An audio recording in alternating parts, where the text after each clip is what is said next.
రాజకీయమా దేశమా, రాజకీయమా రాష్ట్రమా అని అంటే విచక్షణ ఉన్నవాళ్ళు ఎవరైనా సరే, రాజనీతిజ్ఞత ఉన్నవాళ్ళు ఎవరైనా సరే, సెన్స్ ఆఫ్ కమిట్మెంట్ అంటారే అది ఉన్నవాళ్ళు ఎవరైనా సరే ఏం చెప్తారు?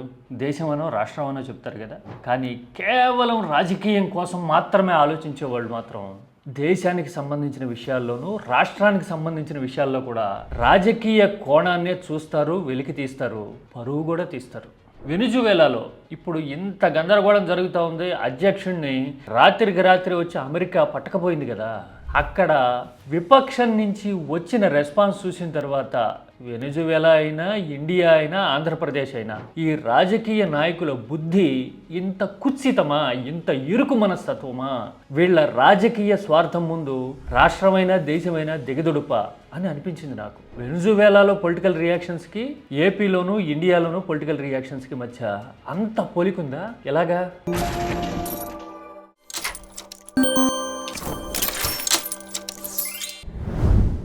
వెనిజువేలా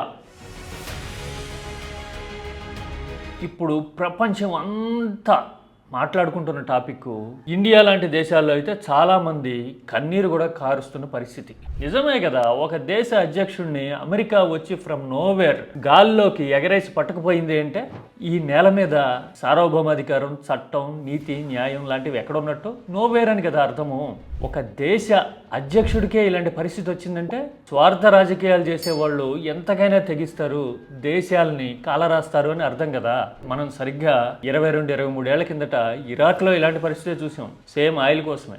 ఇప్పుడు వెనిజులాలో చూస్తున్నాం. ప్రపంచం బాధపడుతోంది కానీ అక్కడ విపక్ష నాయకురాలు మరియా మచాడో రియాక్షన్ చూస్తే మాత్రం నాకు భలే జాలనిపించింది. ఆమె మనస్తత్వం మీద, మైండ్ సెట్ మీద. ఆమె ఏమీ సాధారణ పొలిటీషియన్ కాదండోయ్, ట్రంప్ను కూడా కాదని నోబెల్ బహుమతి, శాంతి బహుమతి ఆమె గెలుచుకున్నారు. అబ్బో, అంత స్టేచర్ ఉంది ఆమెకి. తీరా ఆమె రియాక్షన్ చూస్తే ఇంత నేలబారు మనస్తత్వం ఏమిది అని అనిపించింది. ఆమె వెనిజులాకి రాసిన ఓపెన్ లెటర్లో ఏమి స్టేట్ చేశారో చూడండి. వెనిజులాకి స్వతంత్రం వచ్చిందట, యునైటెడ్ స్టేట్స్ ఇచ్చిన మాట నిలబెట్టుకుందట. పాపం మచాడో బుద్ధి ఎలాంటిదో ఈ మాటతో తెలిసిపోలా. నీ దేశ సార్వభౌమాధికారం మీద అమెరికా వాడు కాలు పెట్టి నేలలోకి నొక్కుతున్నాడు నీ దేశాన్ని. నీ దేశంలో ఉన్న సహజ సంపదనంతా గుంజిపారేయటానికి రంగం సిద్ధం చేసుకుంటున్నాడు. నీకు రాజకీయ ప్రత్యర్థి అని మధురో నువ్వు అమెరికాని సపోర్ట్ చేస్తావా? నువ్వేం రాజకీయం చేస్తావు? ఇంకా ఇంతోటి దానికి నోబెల్ శాంతి బహుమతి ఇచ్చారు. ఈ మాత్రం ఆలోచన లేని మనస్తత్వానికి. ఇంటర్నల్గా ఎన్ని కాన్ఫ్లిక్ట్స్ అయినా ఉండొచ్చు, మధురో ఎలాంటి నియంతృత్వ ధోరణితో అయినా ఉండుండొచ్చు, కానీ అది ఇంటర్నల్ మ్యాటరు. నీకు ఒకవేళ జనంలో మద్దతు ఉంటే కనుక ప్రజా ఉద్యమాన్ని నిర్మించుండాలి, మధురోని గద్దె దించుండాలి. అంతే తప్ప పక్క దేశం దురాక్రమణకి నువ్వు రెడ్ కార్పెట్ పరుస్తావా? మచాడో మనస్తత్వం చూసిన తర్వాత చచ్చా, కుక్క మొత్తం పిందులంటే ఇలాగే ఉంటారా అని అనిపించింది నాకు కదా. మన దేశంలో మనకి రాజకీయ ప్రత్యర్థి అని పొరుగు దేశాన్ని సమర్థిస్తామా? ఎంత ఘోరం, ఎంత దారుణం. వెనిజువేలాలోనే కాదు, ఇది ఇండియాలో కూడా ఇలాంటి ధోరణి ఉంది కదా. మన ప్రిన్స్ రాహుల్ గాంధీ మోడీ మీద అమెరికానో దక్షిణ అమెరికానో వెళ్ళి విమర్శలు చేస్తుంటారు కదా. రీసెంట్గా కూడా చూసాం, అసలు ఇండియాలో స్వేచ్ఛ లేదు, డెమోక్రసీనే లేదు అని అమెరికాలో ప్రసంగాలు దంచారు Rahul Gandhi. Attack on democracy that is taking place in India. ఆఖరికి రాహుల్ గాంధీ మీద యుఎస్ పౌరులు, అక్కడ ఉన్న సోషల్ సెలబ్రిటీస్ కూడా కౌంటర్లు వేసే పరిస్థితి కదా. నీ రాజకీయ ప్రత్యర్థి మీద పొరుగు దేశం వెళ్ళి విమర్శలు చేస్తూ ఉంటే నీ రాజకీయ పరిపక్వత, సామర్థ్యం ఏ పాటివి? దేశం పరుగు తీస్తావు నీ రాజకీయం కోసం. నీకు మోడీ అంటే గిట్టకపోతే స్ట్రీట్ ఫైట్ చేయి, ఇక్కడికి వచ్చి దేశంలో యుద్ధం చేయి, పోరాటం నిర్మించు. 12 ఏళ్ళు అయింది, 12 ఏళ్ళు కాకపోతే ఇంకో 5 ఏళ్ళకో 10 ఏళ్ళకో సక్సెస్ అవుతావు. అలా కాకుండా దేశ సార్వభౌమాధికారం గురించి, దేశంలో డెమోక్రటిక్ స్పిరిట్ గురించి నువ్వు అమెరికా లాంటి దేశంలో మాట్లాడతావా? అంటే రాబందు లాంటి దేశంలో నువ్వు ఎవరి గురించి ప్రసంగాలు చేస్తున్నట్టు? ఇది అపరిపక్వత కదా. రాహుల్ గాంధీని, కాంగ్రెస్ని తిప్పికొట్టడానికి ఇలాంటి ధోరణే కారణం. ఇండియన్స్ డీప్ ఇన్ సైడ్ ఆలోచిస్తారు ఇలాంటివి. టేక్ ఇట్ ఫర్ గ్రాంటెడ్ అని తీసుకోకూడదు ఇలాంటివి కదా. అంటే మన రాజకీయం కోసం పొరుగు దేశంలో దేశం పరువుని పణంగా పెట్టామన్నమాట. అవునా కదా? ఇక జాతీయ స్థాయిలో మన రాజకీయం అలా ఉంటే ఏపీలో కూడా ఈ మధ్యన చూసాం కదా.